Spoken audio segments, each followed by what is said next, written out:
رسوله الكريم أما بعد فأعوذ بالله من الشيطان الرجيم بسم الله الرحمن الرحيم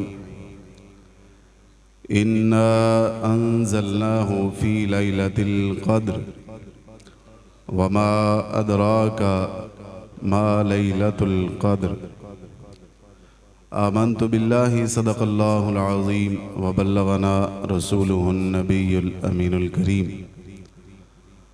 معزز حاضرین کرام، آج 26واں روزہ ہے اور آنے والی رات لیلۃ القدر ہے۔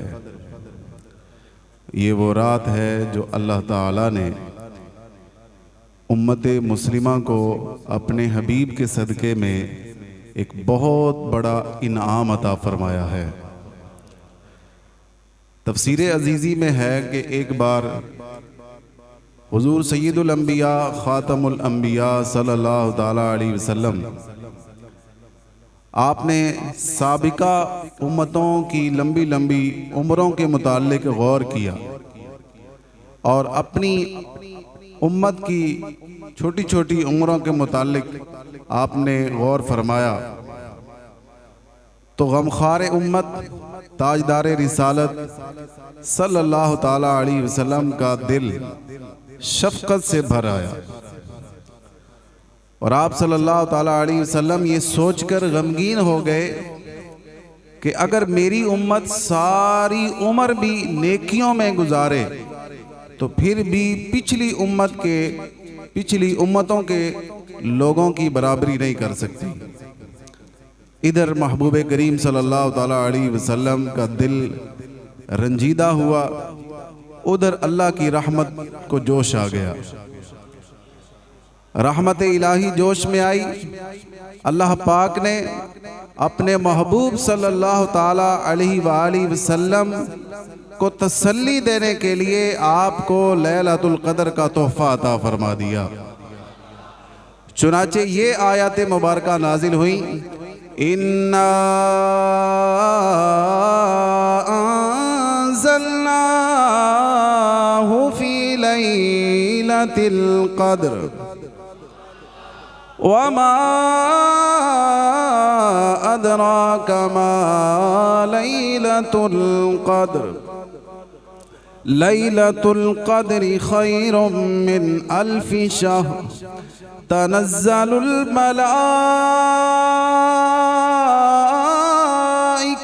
والروح فيها بإذن ربهم من كل أمر سلام هي حتى مطلع الفجر۔ یہ آیتیں نازل ہو گئی، اللہ نے اپنے پیارے محبوب صلی اللہ تعالیٰ علیہ وسلم کی امت کو لیلۃ القدر کا تحفہ عطا فرما دیا۔ قربان جائیں، حضور کو اپنی امت کی فکر ہوتی ہے تو اللہ اپنے محبوب کی کیسے دل جوئی فرماتا ہے۔ حضرت مولانا حسن رضا خان آپ اس حوالے سے جو اللہ کی حضور سے محبت ہے اور اللہ کیسے اپنے محبوب کی چاہتوں کو پورا فرماتا ہے، اس حوالے سے آپ نے بڑی کمال کی آپ نے پوئٹری کی اور کمال کے اشعار فرمائے کہ جتنا میرے خدا کو ہے میرا نبی عزیز، جتنا میرے خدا کو ہے میرا نبی عزیز، کونین میں کسی کو نہ ہوگا کوئی عزیز، کونین میں کسی کو نہ ہوگا کوئی عزیز، اور جو کچھ تیری رضا ہے خدا کی وہی خوشی، جو کچھ تیری خوشی ہے خدا کو وہی عزیز۔ خدا کی رضا چاہتے ہیں دو عالم اور خدا چاہتا ہے رضائے محمد۔ تو میرے ساتھیوں، یہ شب قدر مغفرت کی رات ہے، سلامتی کی رات ہے، رحمت کی رات ہے۔ اس میں عبادت کرنا 1000 مہینوں سے افضل ہے۔ اور حضرت عبداللہ بن عباس رضی اللہ تعالیٰ عنہ کی روایت سن کر ذرا اپنا ایمان تازہ کیجئے۔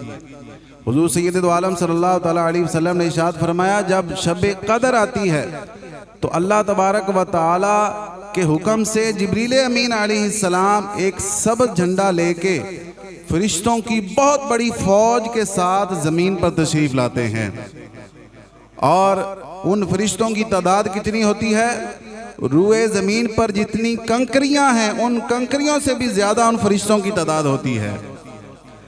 اور وہ حضرت جبریل امین علیہ السلام اس جھنڈے کو خانہ کعبہ کی چھت پر لہرا دیتے ہیں۔ اور ایک روایت کے مطابق حدیث پاک میں ہے، نبی کریم صلی اللہ تعالیٰ علیہ وآلہ وسلم نے ارشاد فرمایا، حضرت جبریل امین علیہ السلام کے 100 بازو ہیں اور اس رات وہ 2 بازو اپنے کھول دیتے ہیں، اور ان کے بازو اللہ نے اتنے بڑے بنائے ہیں کہ ایک بازو ان کا مشرق میں ہوتا ہے، دوسرا مغرب میں ہوتا ہے۔ اور جبریل امین علیہ السلام فرشتوں کی جماعت کے ساتھ زمین پر تشریف لاتے ہیں، اور وہ فرشتے اللہ کی عبادت میں مصروف لوگوں سے، ذکر اللہ کرنے والوں سے، نماز پڑھنے والوں سے، اس رات میں عبادت کرنے والوں سے سلام و مصافحہ کرتے ہیں اور ان کی دعاؤں پر آمین کہتے ہیں۔ اور صبح تک سلام ہی حتی مطلع الفجر، یہ سلامتی کا سلسلہ صبح تک جاری رہتا ہے۔ تو سبحان اللہ، قربان جائیں اللہ کی رحمت پر۔ ہمیں غور کرنا چاہیے کہ اللہ تعالیٰ نے ہمیں شب قدر کی صورت میں کتنی بڑی نعمت سے نوازا ہے، اور اگر ہم اس رات کو غفلت کی نظر کر دیں اور کھیل کود کی نظر کر دیں، دوستوں یاروں کے ساتھ گپ شپ اور کھانے پینے اور فضولیات کی نظر کر دیں، تو یہ کتنی بڑی حماقت کی بات ہے۔ سمجھداری یہی ہے کہ یہ رات اللہ تعالیٰ نے ہمیں تحفے میں عطا فرمائی، اور یہ میرا اور آپ کا کمال نہیں، یہ اللہ تعالیٰ نے اپنے حبیب کے صدقے میں عطا فرمائی ہے۔ تو ہمیں اس ایک رات میں عبادت کر کے 1000 مہینوں کی عبادت کا ثواب لے لینا چاہیے۔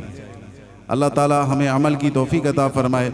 آج رات انشاءاللہ آپ کی جامع مسجد عزیزی میں بھی شب قدر کے سلسلہ میں عظیم الشان محفل پاک کا انعقاد ہوگا۔